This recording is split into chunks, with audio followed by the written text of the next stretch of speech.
ច្ចុប្បន្នភាពអំពីព័ត៌មានសង្គ្រាមរវាងអ៊ីរ៉ង់និងអ៊ីស្រាអែល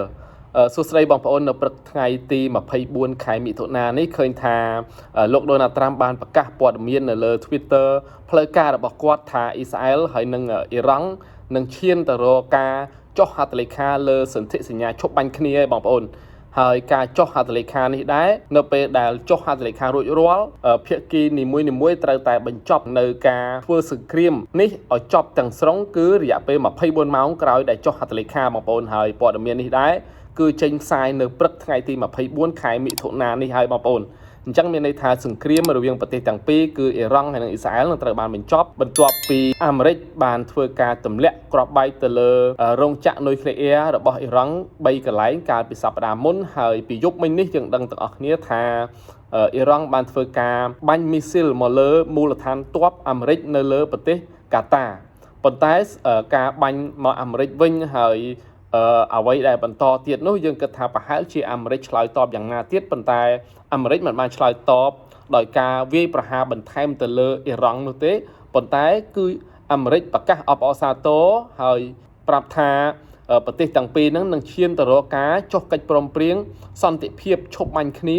រវាងប្រទេសទាំងពីរហ្នឹងគឺបញ្ចប់សង្គ្រាមទាំងស្រុងបន្ទាប់ពីចុះហត្ថលេខានៅថ្ងៃនេះបងប្អូននេះគឺជាដំណឹងមួយដែល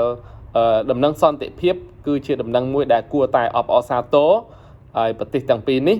ហើយសង្គ្រាមនេះដែរក៏នឹងត្រូវបានគេដាក់ឈ្មោះថាជាសង្គ្រាម12ថ្ងៃបងប្អូនព្រោះសង្គ្រាមនេះធ្វើតែរយៈពេល12ថ្ងៃទេហើយត្រូវបានបញ្ចប់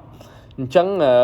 យើងតាមដានបន្តទៀតទាំងអស់គ្នាខ្ញុំទើបតែឃើញព័ត៌មាននេះកាលពីព្រឹកថ្ងៃទី24នេះដែរហើយប្រភពព័ត៌មានផ្សេងៗនៅក្នុងប្រទេសកម្ពុជាយើងក៏ចាប់ដើមដកស្រង់នៅព័ត៌មាននេះមកចាក់ផ្សាយយ៉ាងប្រងព្រាតនៅលើបណ្ដាញសង្គមទាំងអស់ហ្នឹងដែរបងប្អូនអាចរកមើលបងប្អូនអាចរកអានហើយនៅលើនេះបងប្អូនមើលឃើញ Twitter របស់ Donald Trump បានប្រកាស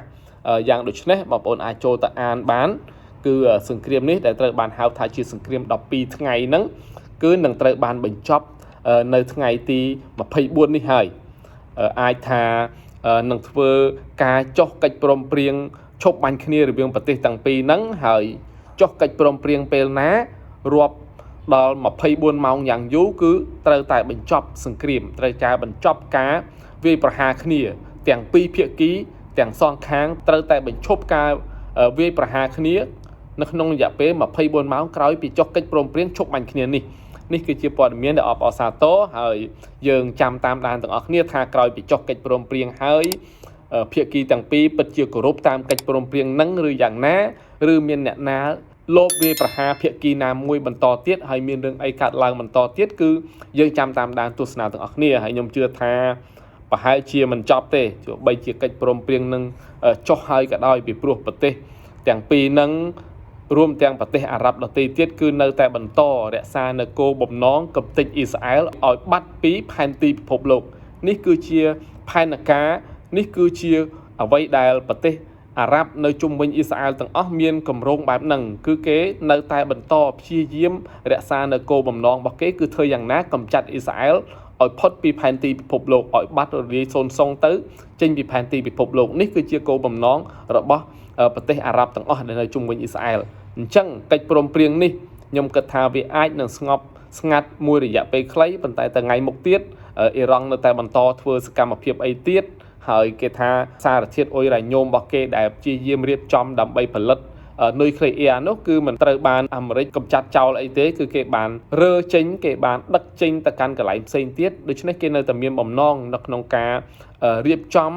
រចនាសម្ព័ន្ធរៀបចំនៅរោងចក្រផលិតនុយក្លេអ៊ែរបន្តទៀតថ្ងៃក្រោយអាចនឹងមានរឿងទៀតនៅពេលដែលគម្រោងនេះនៅតែបន្តទៅមុខទៀតអញ្ចឹងយើងចាំតាមដានទស្សនាទាំងអស់គ្នាហើយប៉ុន្តែថ្ងៃនេះអាប់ដេតចុងក្រោយទាក់ទងនឹងព័ត៌មានអ៊ីស្រាអែលនិងអ៊ីរ៉ង់នៅ